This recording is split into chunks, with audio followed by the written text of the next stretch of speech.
Hello, and welcome to Sobercast, where we provide AA speaker meetings and workshops in podcast format. We're an ad-free podcast, and if you enjoy listening, please help us be self-supporting by visiting Sobercast.com, look for the donate link, and drop $1 or $2 into our virtual basket. We hope you enjoy the podcast. Have a great day. Hello, my name is John. I'm an alcoholic. Hi, John. So for anyone who is in, I don't know, the first few days or whatever, I guess welcome. It's weird here, and it's okay to feel terrible.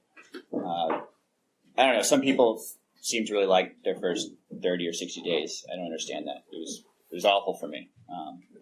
But I guess it was just worse before, so I was willing to go through it. I don't understand. I think it was just like I didn't see any other way, so just like one foot and the other foot. But it does get better, and somehow, I don't know, I'm a very cynical person, and I don't really believe in things that I don't see, or I don't know. And yet this is something I have like this weird blank spot for in my head, in which I'm willing to basically take everything here on complete faith. Because it's just served me really well up to this point.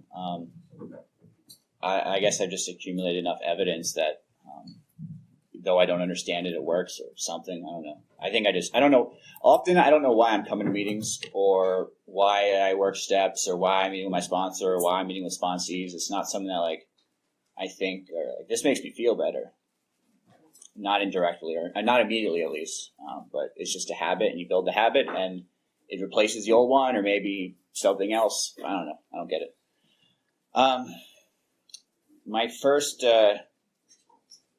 drink was, I don't know, I was a teenager or something. It's not that important. I was, the part that was interesting about it to me was that it was with a friend of mine, and after that day, we drank. I didn't like it that much. His life, like, kind of went that way, and my life, like, went that way. And, that never really struck me as all that interesting up until recently when I was reading, and it talked about the idea of the phenomenon of craving, which is like, of course, I've heard that a million times. I've never given any thought. And the weird thing that occurred to me was that I had never, before that moment, this was like maybe a month ago, considered the fact that when other people drink, they don't have that. That it just never occurred to me that someone would drink, feel it, and then not just always think about it. I think even, this has been, about a little over 5 years now, it just never occurred to me that other people aren't just, normal people don't just always want to drink. They're just better. I don't know. I guess I never examined it. It was a very interesting thing, which I realized that craving it's something that sets me apart, bodily, mentally, spiritually. I don't know what you call it. But so for me, that phenomenon of craving happened immediately. That next day, I didn't really like it, like I said. It made me act in embarrassing ways. I didn't remember a lot of what I did. But the next day I did it again, and then the next day I did it again, and blah, blah, blah, blah, blah.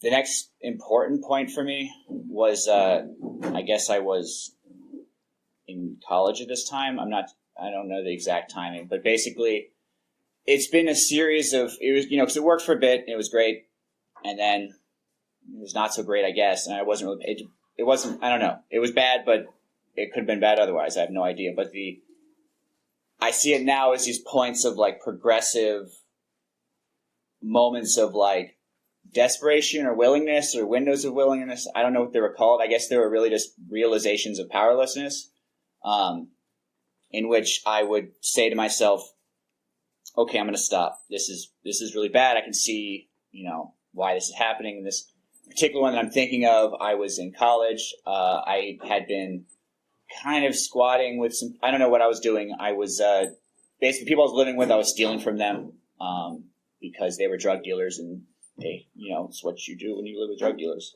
And so they found out, these were also my friends, so they kicked me out, and I was kind of a pariah, so I kind of just wandered around, and somehow I ended up in a psych ward after that. And there was a nurse there who was like very kind woman, was talking about like, well, why are you here? And she kept pushing it. And I don't know, for some reason I just got through, like, oh, it's drugs or alcohol, whatever I call it. It doesn't matter. It's alcohol. And she I guess that became clear to me, and I decided I'm not going to drink, and I didn't even make it outside of the hospital when I got released before I found a pill in my pocket, and I just took it because that's what I do. I took drugs. I made that decision a long time ago that that's what my life is going to be.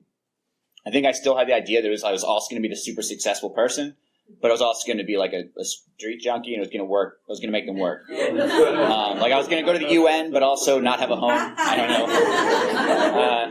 know. Depends on the day, I guess.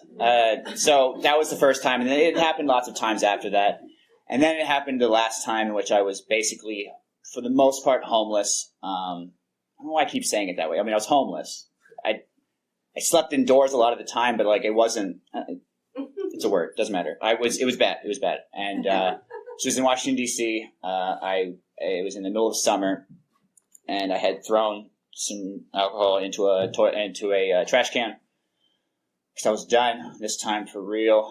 And I walked away, and then I was back at that trash can. It's a hot, nasty trash can. I went fast. And I found myself digging through this garbage can. It's disgusting, and I want myself to stop. And I can't stop. Like I'm telling myself to stop, and I'm not stopping. And I didn't know at that time, I didn't really give it a word, and that's what I know now is powerlessness. And somehow after that, I kept kicking along for a little bit, but I wound up in another detox.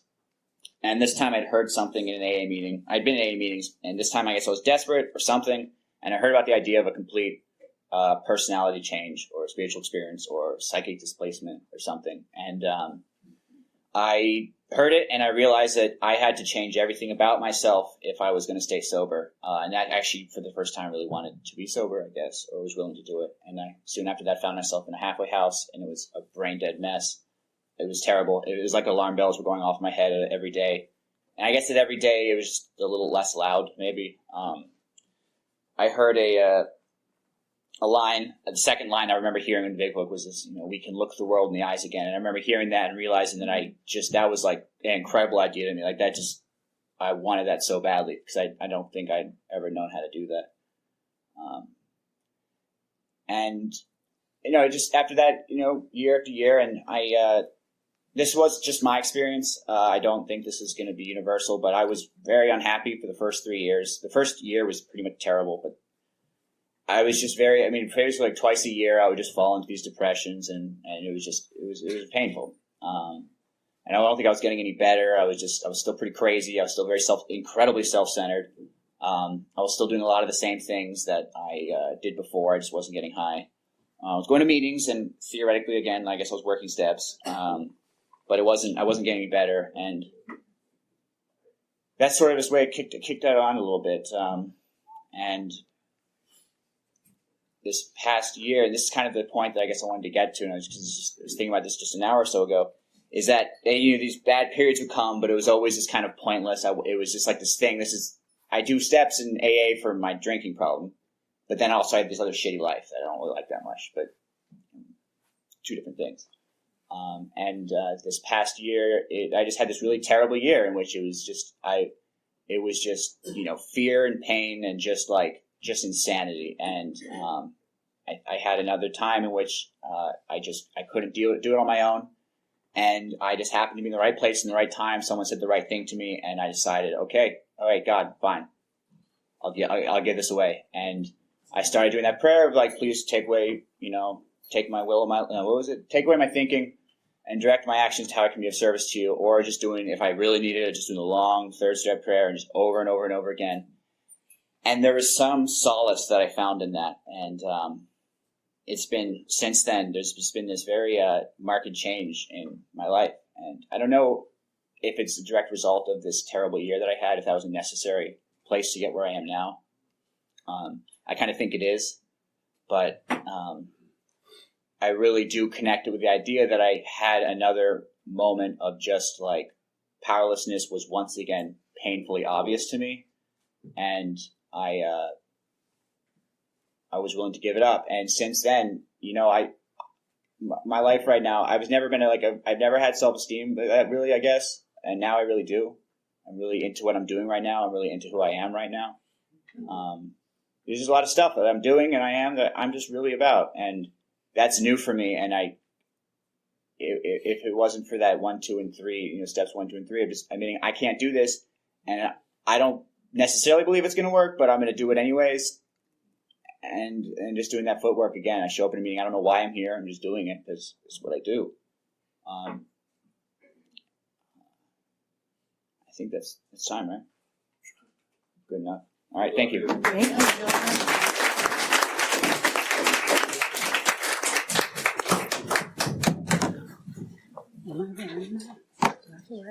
My voice still That's up to you. They'll hear me. My name is Donna, and I am an alcoholic. And I'm grateful to be here. I just want to say I don't like listening to speakers for 40 minutes. So if you don't want to listen to me, feel free to check out. Usually if I'm in an AA meeting, I want to talk because what I have to say is important. And now all of a sudden I'm thinking that nothing I have to say is important. So I'm going to try not to be important, and I'll just tell you what it was like, what happened, and what I'm like now. So I have 19 years of continuous sobriety, almost 20. It'll be 20 in about a month. My sobriety birth date is March 15th, 1997. And it's kind of a milestone for me. And it's mainly a milestone for me because I drank for 20 years. And so I'm curious to see if my life changes now that I've been sober as long as I drank. And so it's a big deal to me, this idea of having 20 years without a drink. Because when I got here, I never would have imagined that was possible for me. Never. So I started drinking when I was 13 years old. I drank till I was 33. And my drinking, I always say my drinking is like the first 10 years and the second 10 years. There's two halves to my drinking. And the first 10 years was party all the time. Like, that's what I did. I was a partier, and I was known to be a partier. I enjoyed being a partier, and it's really what I kind of thought I was going to do for the rest of my life. And one of my good friends who's here now, like, my idol was the Michelle Pfeiffer character in Scarface. Like, that's who I wanted to be. I wanted to have, my cocaine under my manicured nails and my cocktail in the crystal glass with my drug dealer boyfriend in the hot tub. That's like in our bedroom, right? That was a dream. Like, that was my goal in life, to do that. And I tried, I should have moved to Miami, but thank God I didn't. But I probably would have been dead. So that was like characteristic of the first 10 years. That's what I did. I drank a lot. What I know today, there's some truths that I know in my life. The first being that I'm an alcoholic. And the reason I know that I'm an alcoholic is because, actually, I was thinking about this the other day. I've been addicted to quite a number of substances. And when I think of taking the first drink, when I think of alcohol, and we have this whole concept of you don't take the first drink, you don't get drunk. So when I think of taking the first drink, I don't even want the first drink. I want the second drink. And that's really and I feel it right now, even saying that, it's a visceral response. I would have the first one, okay, so I had a drink, but the second one was okay, here we go. And that's actually how I felt. Every time I put a drink or a drug in my body, it was like, oh, here we go. It's on now. This is happening. This is what I want. And in the beginning, it was fine because everyone I was hanging around drank like I did. We snuck out of the house. We stole our parents' liquor. We got drunk in parking lots. I hooked up with grown men who were more than happy to buy me alcohol. That's what I did. And stumbled home, got cleaned up. Parents took care of everything. So I really didn't have a problem with my drinking. And then when I got out of high school and got out of college, I started to recognize that everyone in my life around me started to have lives. And they started to have real lives. And that was not happening for me.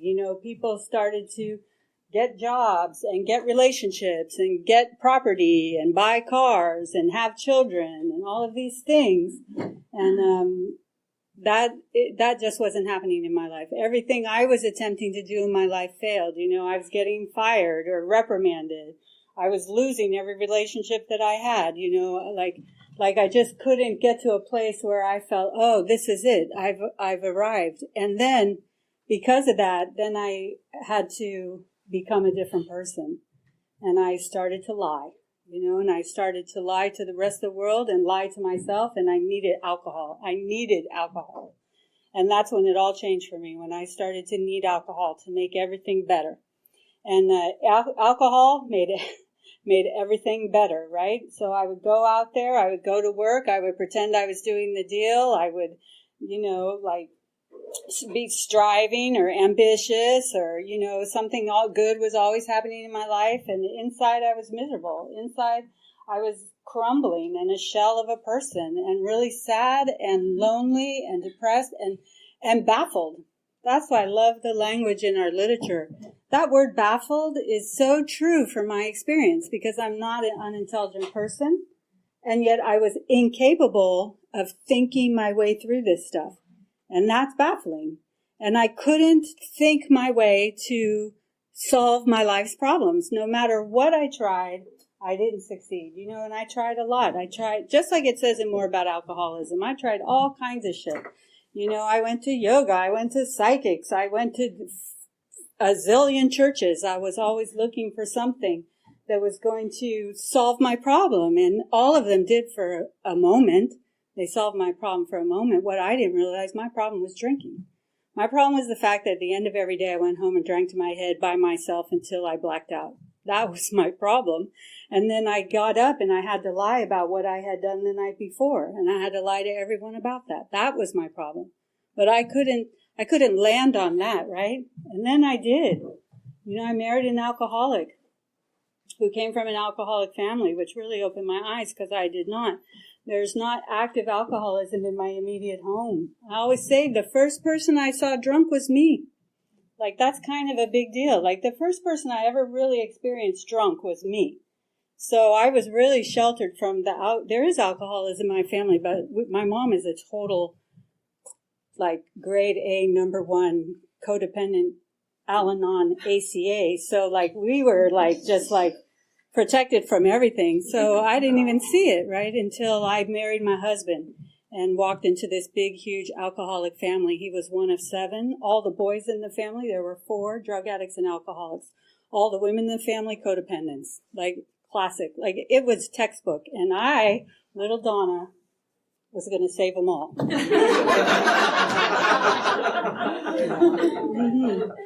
And that didn't really work. And but I knew my husband was alcoholic. So then I knew that I was alcoholic. And that's really when the gig was up for me. And that's when I started to panic. Because what I knew then, what comes next, is that I would have to put the alcohol down. Like, I kept trying to get us to quit drinking. And I would tell them, we would have, we're going to quit drinking for 3 weeks. I don't know why it's 3 weeks, but it's always 3 weeks. And so we would, like, agree we're going to quit drinking for 3 weeks. And then by the end of the first week, he would drink again because he didn't have a problem with being an alcoholic. And then I would get mad at him, right, because he's drinking and I'm not. So then I would drink, and then, there goes the 3 weeks. And this happened over and over. I was always trying to control our drinking. There's a little problem there. And so I did what any good alcoholic would do, and I divorced him because, of course, he was the problem. So right after that, I got involved with a worse alcoholic and worse in a lot of ways, someone who was abusive towards me. And my life got darker and darker, and that progressed. And to a point where I didn't even know myself anymore, and I had no way out. And then my dad died. And my dad died of cancer. He died over a period of about 3 months when we found out the diagnosis. And I didn't know what to do. I had no idea how to face this. And I was alone, essentially, because even the woman I was living with was, like uninterested in anything I was doing. And I was working, by the grace of God, I was working with a woman who had 3 years sober in this program. And that's God. Like, there's no question for me that God exists. None. Because if I look at certain hallmarks in my story, there's no way things could have lined up the way they did without divine intervention, in my opinion. And this is one of them. And she took me to a meeting, and I didn't stop drinking, but I knew that there was a place I could go if I needed to. And what I did actually do with her is started practicing this program even before I knew it. When the last 3 weeks of my father's life, I vowed not to take a drink during that time because I didn't want to cause additional problems for my family. And I would call her every night and I would say, I really want to drink. And she'd go, yeah, I know you do. She goes, that's okay. Just go to sleep and call me in the morning. And I would do that every day, and I didn't drink. And then my dad died. And don't you know, I got in the car and I drove to the liquor store. Because I needed that. 3 weeks of white knuckling, it was long enough. And I got shit-faced that night and ended up somewhere I was in a town I didn't even know I was in. And my family was panicking, right? And there I was, doing what I do best. That's what I did. And so it took me a little while longer after that. My dad died in December of 96, December 16th, and it's almost 3 months to the day that I got sober. Because what I realized is that I couldn't do this anymore. And I had no idea what I wanted to do, but I wanted to access some sense of decency again in my life. And so I started going to meetings on my own, and I was still drinking in between. So if you come to meetings and you drink again, just keep coming back. That's the whole point of it. Like, it doesn't matter. I drank and I went to meetings, and that's the truth of my story. And meetings, quite truthfully, sometimes when I was really, really new, made me want to drink. And so I would. And so but I kept coming, right? That's the thing. I kept coming. And I felt safe here. I never felt safe. Towards the last 5 years of my drinking, I never felt safe anymore. I knew I was a danger to myself. I knew it. And I knew it was beyond my control. I knew that too. I knew it intuitively. And so when I came here and I could sit here for an hour and not worry and not think that I was going to go out and cause harm, like, that was a miracle for me. It was a miracle. So I kept coming. And then on March 15th, I moved out of the abusive relationship and into a place of my own. And I told myself, today's a day. Today's a day. You're going to attempt to not drink anymore. And I'd never been so frightened in my life. Never.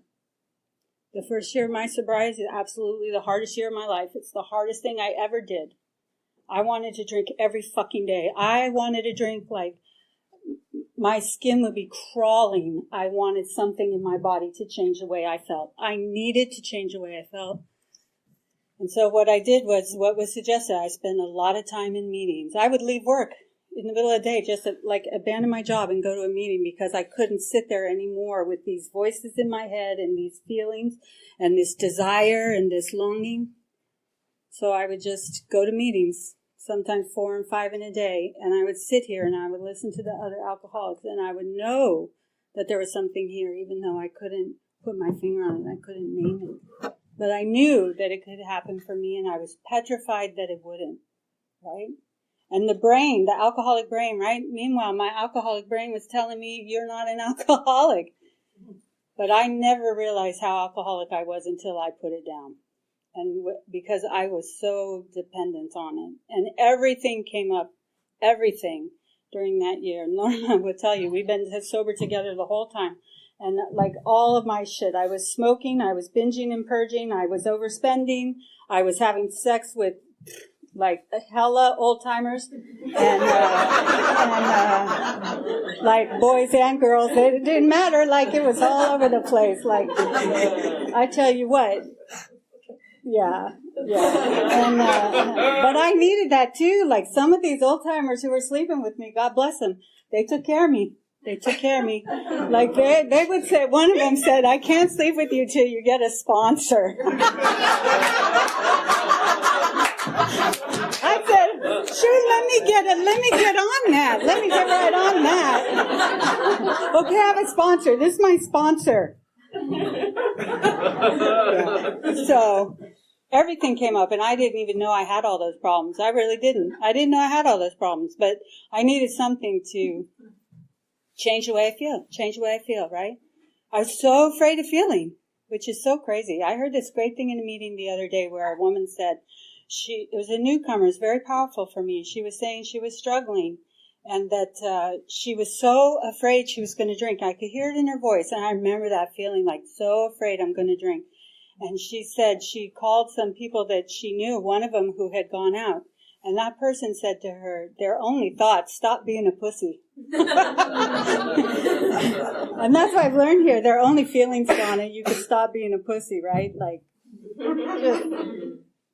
but it took time. It took time. That's why I really respect the hell out of the newcomer.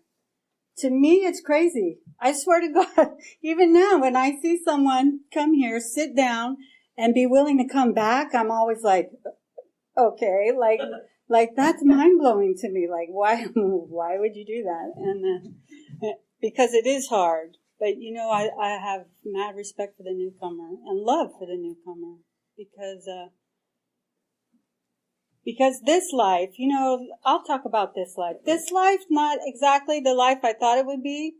I don't even know if it's the life that I wanted.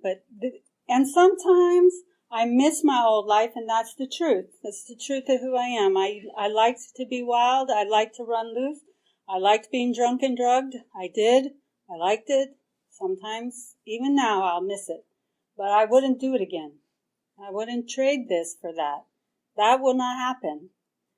Because I have a commitment to a power greater than myself. And it's a commitment. It's ironclad. And I'll tell you why. Because my sobriety and everything that goes with it is the only thing in this life that cannot be taken from me. It can never be taken from me. The only reason I lose my sobriety, if I were to lose my sobriety, is because I gave it away. And I won't do that. Because God has given me too much. Too much. And I have a commitment. My relationship with God is my primary relationship. It's the one I devote the most time and attention to. And I'm not a perfect person. And I'm no saint. I do things of my free will, but I do them in communion with the power greater than myself. I don't act independently, ever. Right? We were talking about that in the car. Like, if I'm only talking to myself, I'm not working this program. This program involves me talking to another alcoholic. It's one alcoholic talking to another. That's what this is. At the crux of it, that's what this program is. One alcoholic talking to another. That's what happened for me. The woman that 12-stepped into this program, she looked at me. She knew I was alcoholic. She never told me I was alcoholic. She told me what? Her experience, her strength, and her hope.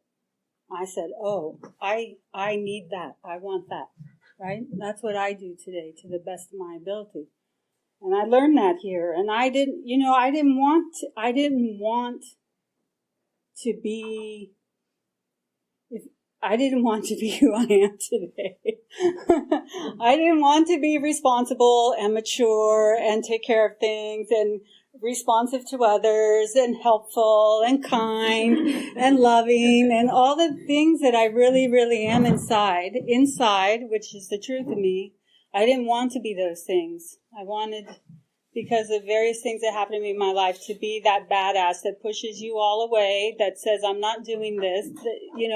The defiant alcoholics were classic. I'm not even unique.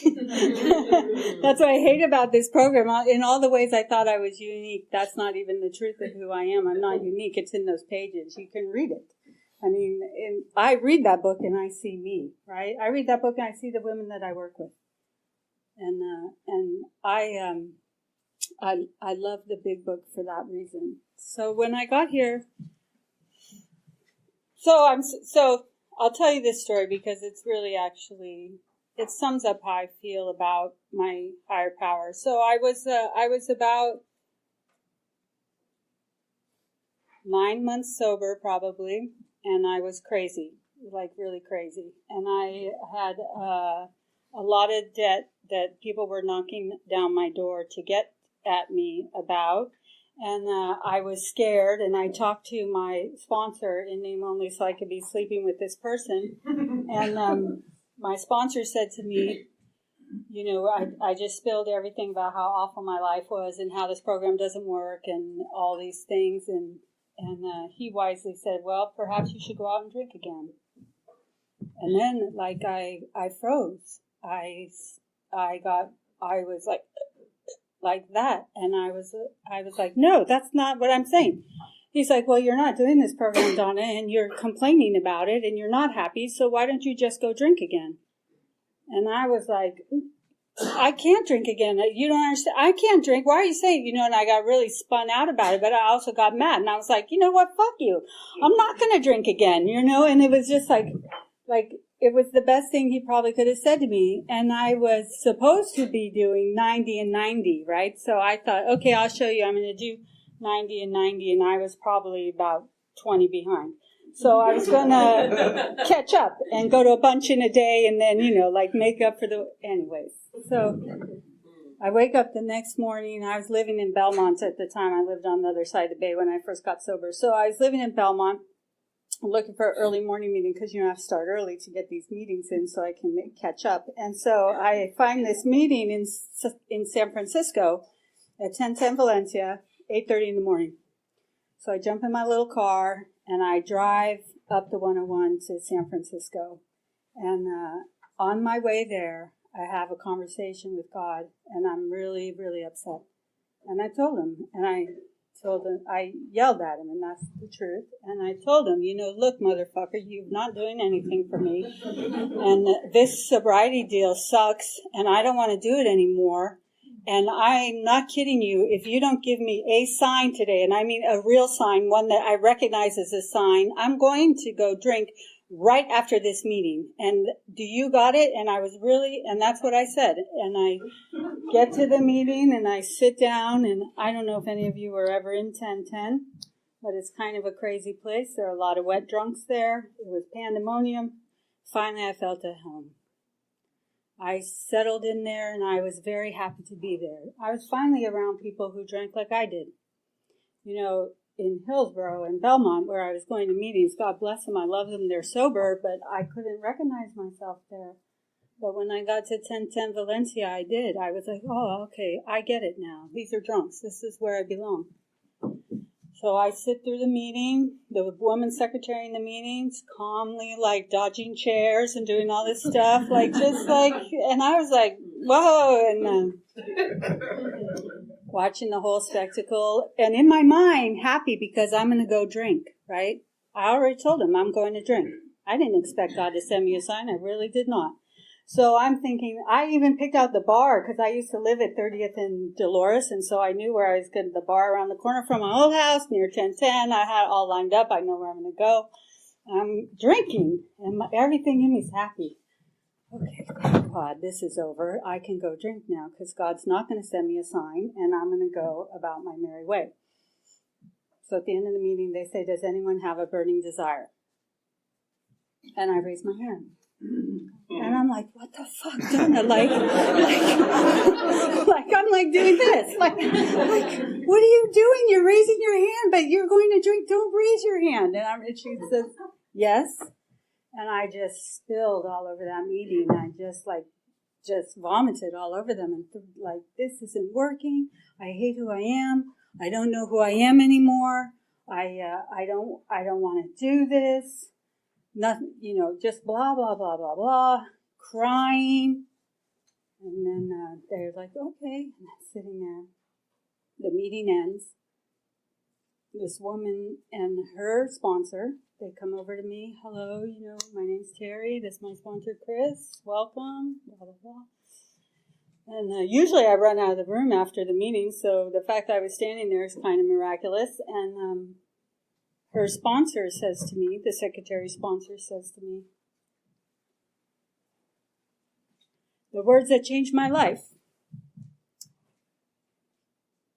She says, she took both my hands in hers, she looked me straight in the eye, and she said, Donna, all you are is an alcoholic in recovery on your way to a meeting. That's all you are. That's all you ever have to be. And as sure as I was standing there, it was a lightning bolt. It was the sign. And I knew it. I couldn't deny it. I felt every inch of my body just like solidify, and I knew. I looked up and I just shook my head.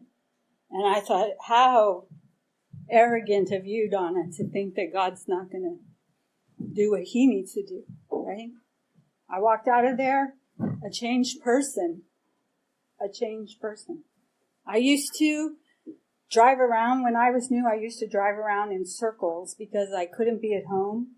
And I would just drive and drive and drive and drive. And once this happened, I would get in the car and I would drive to a meeting. I had a schedule with me all the time. It's what I did. I would go to a meeting, go to a meeting, go to a meeting. But more than that, I started working with the woman who was the secretary. We started meeting in her house every week. I put down my pride enough to work on the steps, and she took me through the steps of Alcoholics Anonymous. I became truly, for the first time in this whole time I've been sitting in these rooms, an alcoholic in recovery, meaning doing this thing. And I swear to you, everything changed for me. And what changed for me the most is the way I felt about myself.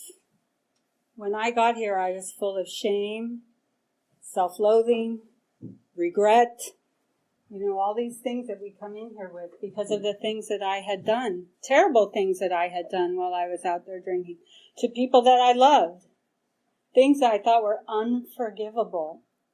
Unforgivable. I made out with my husband's brother on our wedding night. That's what I did. Like, that's who I was. Like, that's what I did.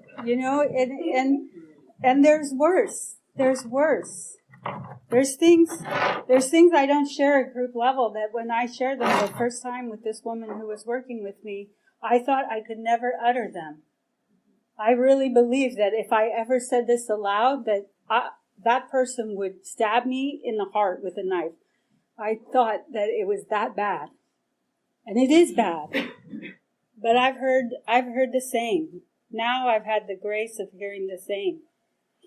And she did what she knew to do. She listened. She told me about herself. She told me stories about herself that I couldn't believe would come from this woman that was sitting in front of me. She showed me the power of transformation just by her example. And I knew then that's what I wanted. That's what I wanted. Right? And I chased it with a fervor. I became an AA guru. And I wanted this program, and I ate, slept, and drank AA, and it worked for me, and it worked for me for a number of years, and then it didn't. And that's the thing about long-term sobriety, right? Like, it's so weird now to be almost 20 years sober, and it's like, on the one hand, I do this regularly. I go to a meeting every day. I do, every day. I have. And I finally, I go to a meeting every day because it keeps me right-sized and it keeps me in the mental space where I need to be out there and know that there's hope and that I'm doing something, right? Doing something. So I go to a meeting every day. I try to maintain a sponsor relationship to the best of my ability. I work with other women. I read this book. I take phone calls, like whatever it is. I do what I was taught to do when I got here. And I do it, and I do it. I've been doing it, and it feels like, on the one hand, I know it. Like it is what I am now. It's not even a question anymore in my life. This is how my life runs. This is what I do. But then on the other hand, there's a way in which my sobriety now is about like really, in a way, it's like, who am I really sober? Like, what am I really doing now? If I am a sober woman, and I am a sober woman, then what does that look like? How do I manifest that in the world? What is it? What am I doing that's beyond this idea of not drinking a day at a time? Like, and that's really where my sobriety lies today. And more so, it lies, so finally, like, where I am right now is about, like, really relinquishing control. And I never thought I would get here. I never thought that I would come to rely upon a power greater than myself. Sure, I believed in this power. I will praise this power. I talk about this power, but I refused to rely on this power well into my sobriety. I always wanted to decide what was going to happen to me in my life, how it was going to happen, and, have it laid out, like according to Donna's plan. And then when it didn't, I would blame my higher power, and it was this cycle over and over. But now I actually rely on this higher power. I actually say with conviction what I heard John say, and it's interesting, this third step prayer, because I've been saying it every day. I started saying it when I was newly sober, and I would say it every day, the third step prayer, start my day with it, and my day changed. So my first mantra was always like, pray and look for the evidence, pray and look for the evidence. So I'd say the third step prayer, and then look for the evidence, and it worked. Like, I would pray, my life would be better. So I knew there was a direct correlation. But then once I started to get really comfortable with sobriety and comfortable with my life and comfortable with the way things were, I kind of put the prayers down. But I went through a really difficult time emotionally and spiritually in the past year and a half or so over some stuff that caused me to need to find again in my direct access to my higher power in a way that was going to take me out of where I was. And I told myself what I tell every woman I work with. When the shit hits the fan, you go back to the beginning. You go back to the foundation when the shit hits the fan. And that's what I did. I started saying the third step prayer again every single morning. And I started saying all the other prayers that I say in the morning, the 7th step prayer and the 11th step prayer among them. Just as I did when I was a newcomer. Don't you know, my life has changed. And my decisions are clearer. And I'm able to welcome God into my life. And I wasn't doing any of that. I was relying on Donna. And that's why to me, there's nothing I can stress more to a newcomer than establish a foundation. Establish it. Know that it's yours and know that it's what you're going to do. Right? Because for me, it's life sustaining. And it's not dramatic. It's not dramatic. If I go out again, I will die. And I am not confused about that. And that's okay, right? Like I always say, I can endure the shit I endured when I was out there. You can beat me again. You could throw me in jail again. I could crash cars again. I could do all those things again. I absolutely could. I could. But what will happen now is all these people who have come to depend on me from being sober for 20 years would be directly, negatively impacted by me using again. And that's not going to happen, right? So if I don't want that to happen, I have to do what was taught to me in the beginning. I have to not drink a day at a time, go to meetings, turn it over. Trust God, clean house, help others. It's simple, right? It is simple. I'm grateful to have it. Thank you.